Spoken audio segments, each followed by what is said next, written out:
Hello everyone, आज हम organic chemistry में बहुत इंपॉर्टेंट टेस्ट डिस्कस करने वाले हैं जिसका नाम है आयोडोफॉर्म टेस्ट।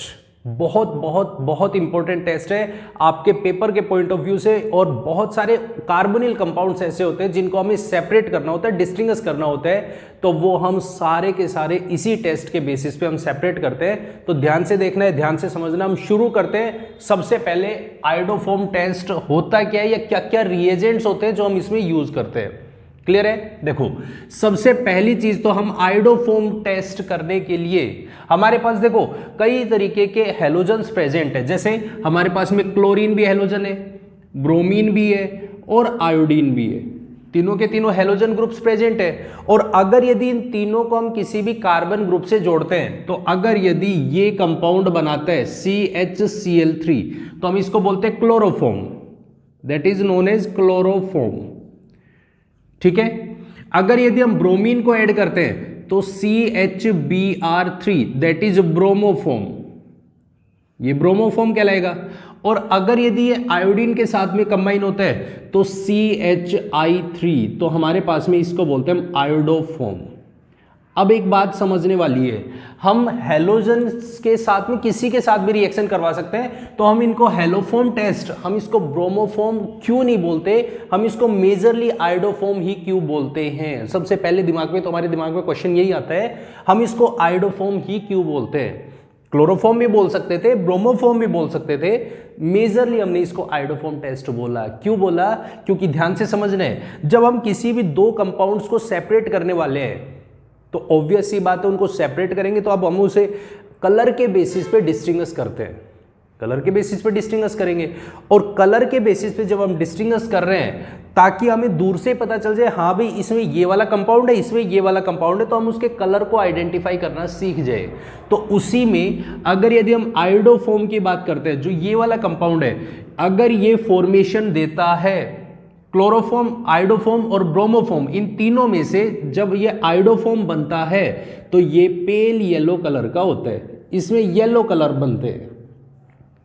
जो कंपाउंड होगा वो येलो कलर में कंपाउंड बन के आएगा, उसका कलर येलो होगा। और येलो होगा तो वो अलग से सेपरेट हो सकता है, दिख सकता है। जबकि इनकी बात करते हैं तो ये कलरलेस कंपाउंड होते हैं, इनका कोई भी कलर नहीं होता, जिनको हम आइडेंटिफाई आसानी से नहीं कर सकते। तो हम मेजरली I2 मतलब आयोडीन के साथ में आयोडोफॉर्म यूज करते हैं। मतलब आयोडोफॉर्म टेस्ट हम इसको इसी वजह से बोलते हैं क्योंकि इसको सेपरेट करना हमारे लिए बहुत आसान है। तो पहला पॉइंट क्लियर हो गया? क्लियर हो गया? चलिए अब दूसरे पॉइंट पे बढ़ते हैं कि इसमें रिएजेंट क्या यूज करते हैं। तो देखो, रिएजेंट यूज करने के लिए हमारे पास में एक तो सिंपल सी बात है, हैलोजन ग्रुप है तो I2, और हैलोजन में भी हम आयोडीन को मेजरली यूज कर रहे हैं तो I2 विद बेस। अब बेस में NaOH, स्ट्रॉन्ग बेस हम इसमें यूज करते हैं। ये इसका मेजर रिएजेंट है।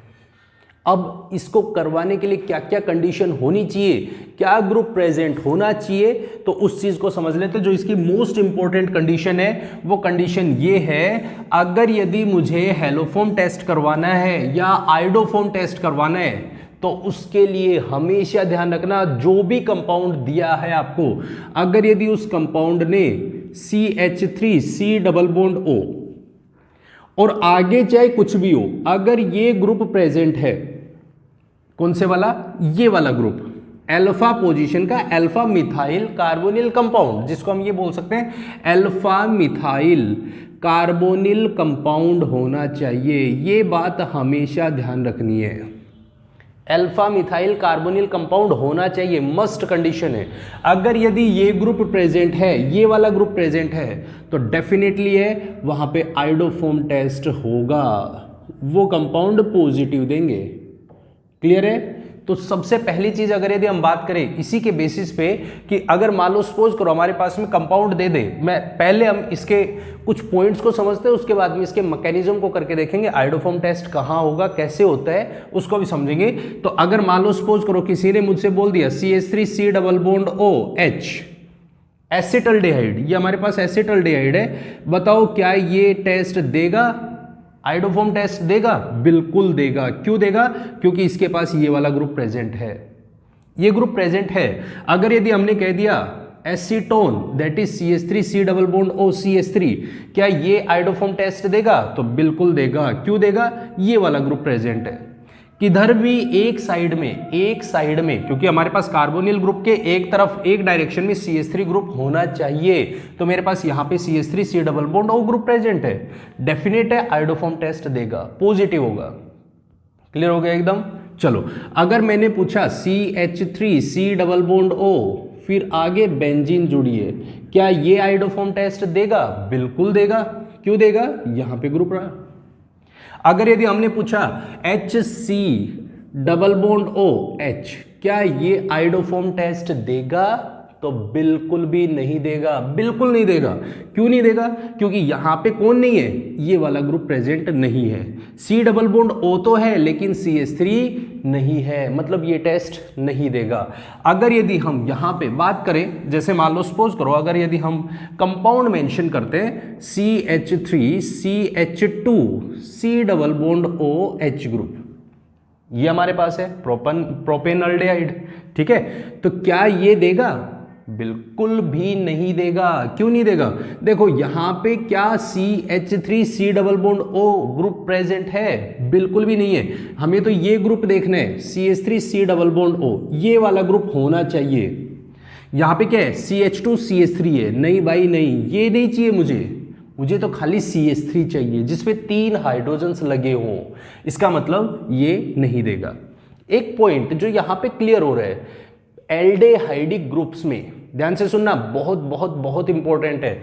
एल्डेहाइड्स में केवल और केवल एक ही कंपाउंड ऐसा है जो कि आयोडोफॉर्म टेस्ट देता है। कौन सा है? एसिटल्डेहाइड CH3 double bond OH group.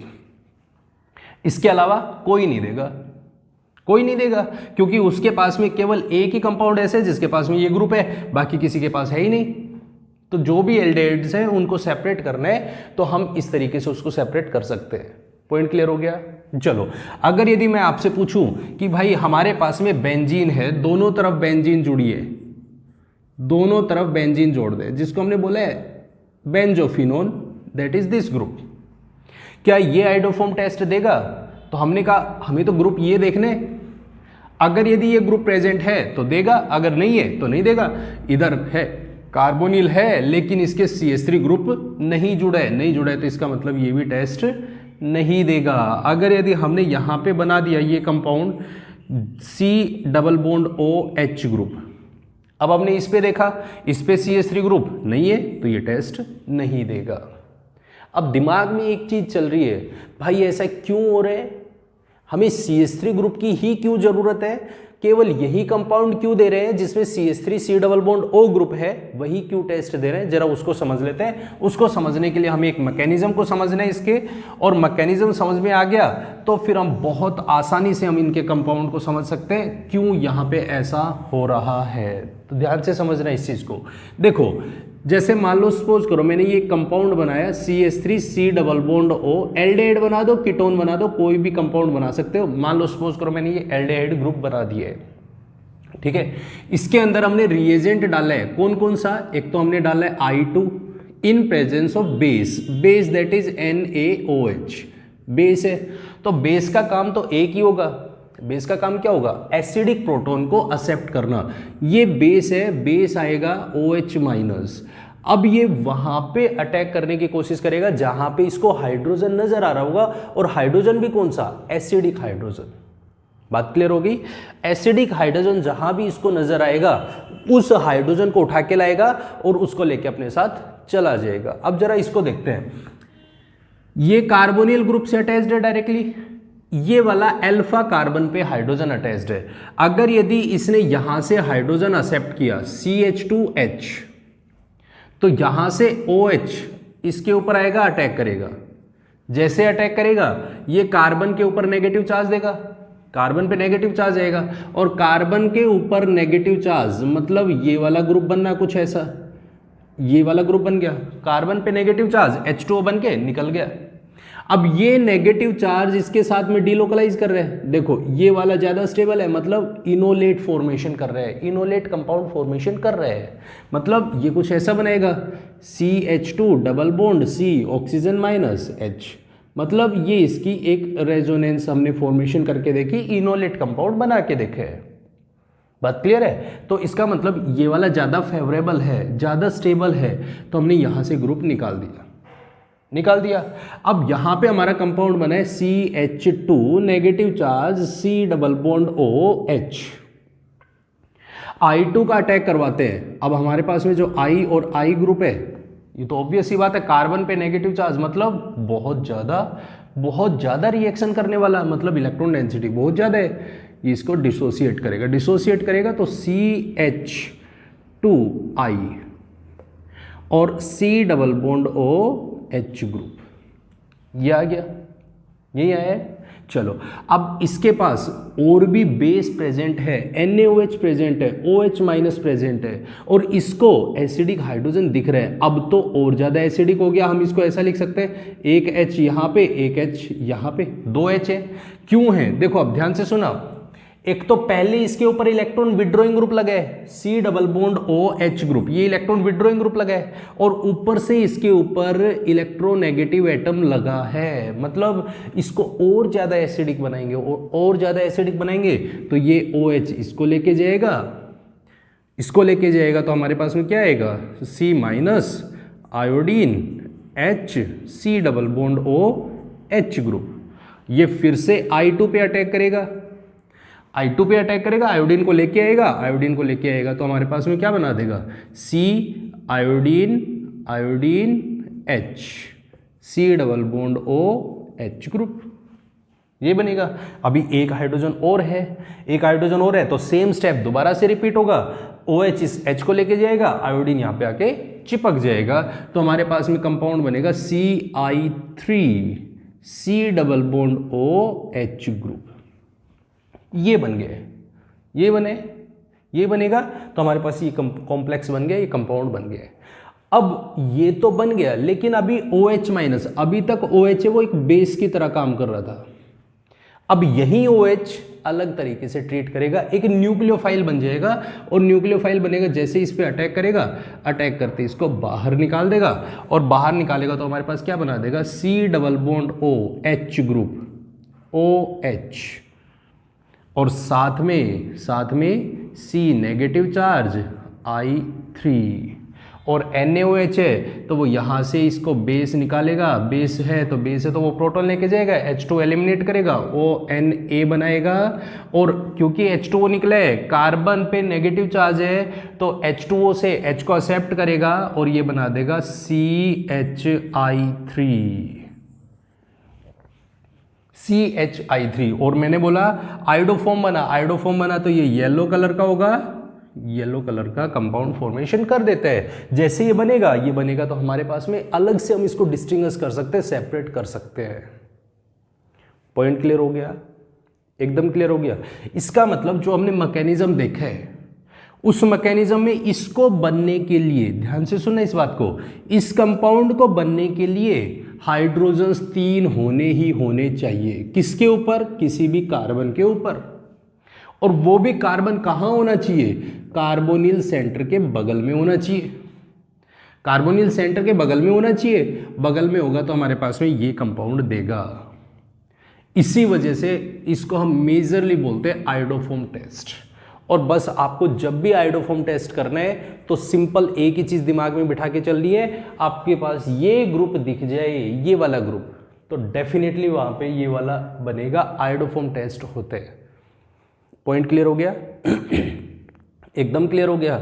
तो ये था हमारा आयोडोफॉर्म टेस्ट, जिसके बेसिस पे आप बहुत सारे कंपाउंड्स हैं जिनको आप सेपरेट कर सकते हो, डिस्टिंग्विश कर सकते हो। पूछ ले आपसे, जैसे एक दो एग्जांपल्स अगर यदि मैं आपसे पूछूं, जैसे आपको क्वेश्चन दे दे, आपसे कह दे प्रोपेन 2 ओन, एक तो कंपाउंड है प्रोपेन 2 ओन, एक प्रोपेन 3 ओन। जैसे आपसे पूछ ले प्रोपेन 2 ओन, प्रोपेन नहीं, पेंटेन 2 ओन, 1 2 3 4 5, पेंटेन 2 ओन दे दे आपको, और दूसरा आपको कंपाउंड दे दे पेंटेन 3 ओन। बस कार्बन की पोजीशन चेंज कर दी है, कार्बोनिल कंपाउंड को चेंज कर दिया है। एक बारी वो पेंटेन 2 ओन है, एक बारी पेंटेन 3 ओन है।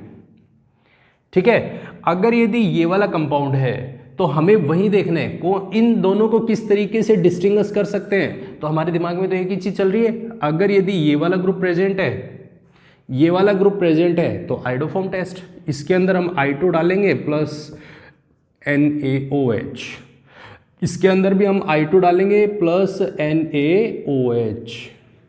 इसके अंदर तो वो ग्रुप है ही नहीं, लेकिन इसके अंदर प्रेजेंट है, that means this gives iodoform test. और ये नहीं देगा, तो हम इनको दोनों को सेपरेट कर सकते हैं। इस तरीके के क्वेश्चंस आपसे पूछे जा सकते हैं, बहुत इंपॉर्टेंट टेस्ट है। क्लियर हो गया? एकदम क्लियर हो गया। तो आई होप आपको ये लेक्चर पसंद आया होगा। अगर पसंद आया है तो इसे लाइक, कमेंट और शेयर जरूर करें, और साथ में अगर हमारे चैनल को अभी तक सब्सक्राइब नहीं किया है तो प्लीज़ चैनल को सब्सक्राइब जरूर करें। Thank you very much and have a nice day.